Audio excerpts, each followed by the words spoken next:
The family is a really unique social network of people because you have people from all walks of life, so to speak, and all generations.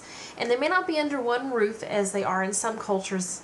America traditionally doesn't have grandparents and children and grandchildren and aunts and uncles living together, although there are some cultural groups within the United States that do.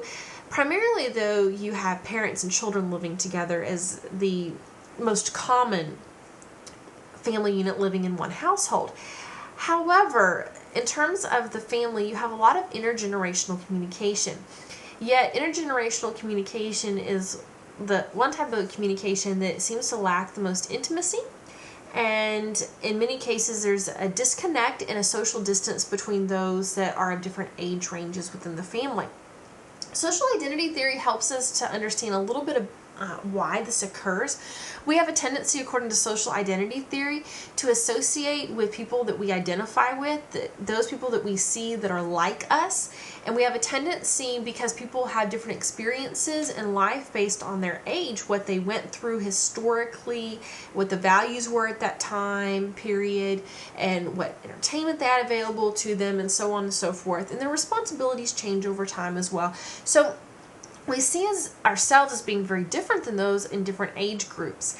And so we might look at our grandparents and think, well, they can't understand what I'm going through because when they grew up, they didn't have to deal with this pressure and that pressure, and norms were different then, and they didn't play video games like I did, so they don't know how important they are to me, and they wouldn't understand if I talked about them. And so we have a lot of distance that we create between different identity groups. And this is not just intergenerationally, but I'm using this as a way to explain intergenerational communication, which means that we have gaps in intimacy and self-disclosure between age ranges. And that's really a travesty because we have a lot to learn from one another. We tend to emphasize within, especially education, the importance of cultural and ethnic diversity within friend networks, and that you learn about different cultures. That's one of the reasons why we want you to take foreign languages, so that you can begin to communicate with those of different cultures. You can learn about their culture. We celebrate different cultural events on campus and within the community to expose people to that. Yet there are huge gaps in between generations and what we know about them.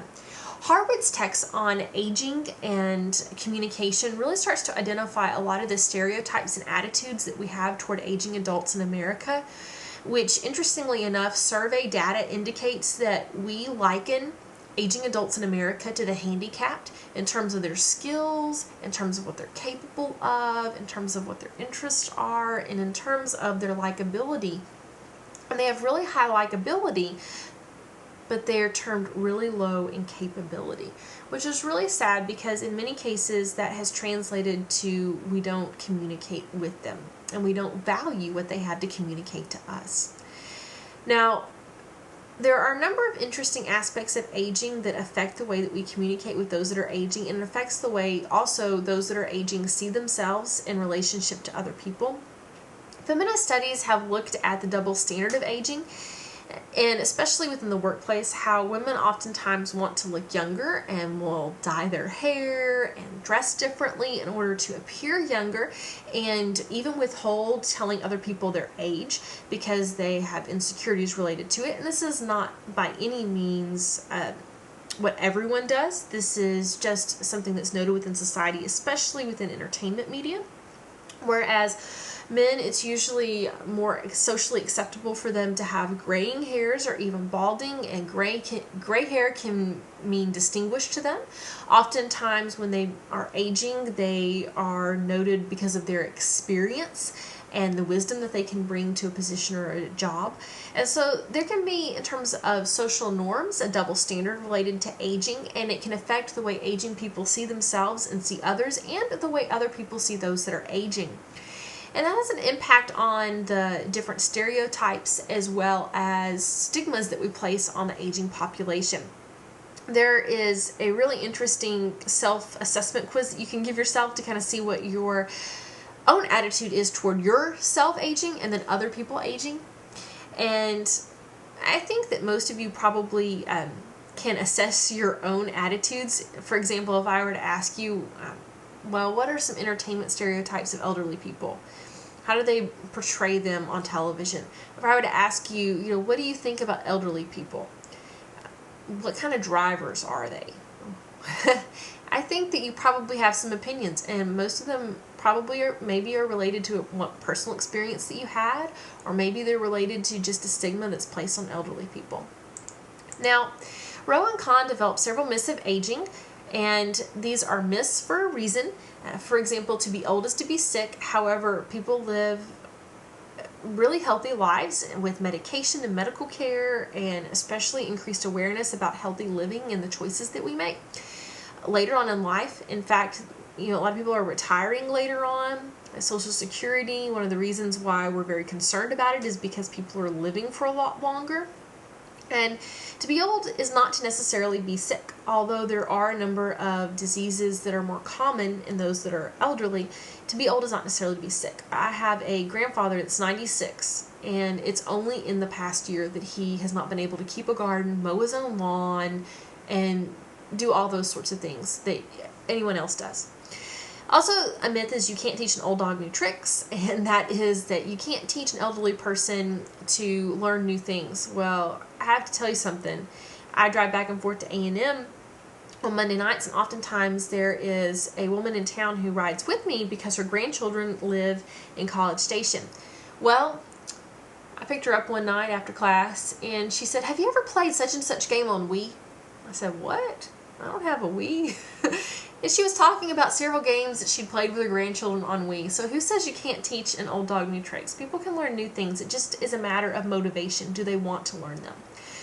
There is also another myth called the horse is out of the barn, in the sense that whatever bad habits you have aren't worth changing in old age. It's already out of the barn, might as well just leave it there. And that's not the case. People can change their habits in old age. I have a grandmother who, not a biologically related grandmother. I have a Nana who I love to death. And she quit smoking later on in life. So you can change old habits later on. Also, people think that genetics are the key to successful aging. Basically, have good parents. Choose your parents wisely, right? Well, it's not just genetics. It's your lifestyle choices also that make a huge impact on your quality of life. There's another myth: the lights may be on, but the voltage is low. And that's really is a criticism of elderly people's wit, their ability to cognitively process information, which is such a travesty because in many cases someone may have a health problem, but cognitively nothing's wrong with them. Not everybody that's older has dementia, and it's really sad that we would place that stereotype on them. And then finally, another really sad myth is that the elderly don't pull their weight in society. Now, one reason why this is really sad is because they worked for a really hard time paying taxes, paying into the government in terms of Social Security and Medicare, and now they're trying to, relax and rest in older age in some cases, but a lot of them are working longer. The retirement age is being pushed up constantly voluntarily by people who can continue to work. Lots of times the elderly are taking on volunteer positions and jobs that other people won't take on. If most volunteer work is done by the elderly in the United States, which is really interesting. Our aging population contributes a lot to our society, work that we don't have to pay people to do. And they're also, an increasingly high number of them are taking care of their grandchildren so that their grandchildren don't go to daycare, which is just evidence that they're taking on positions and roles within society that may not be paid, but they're very valuable.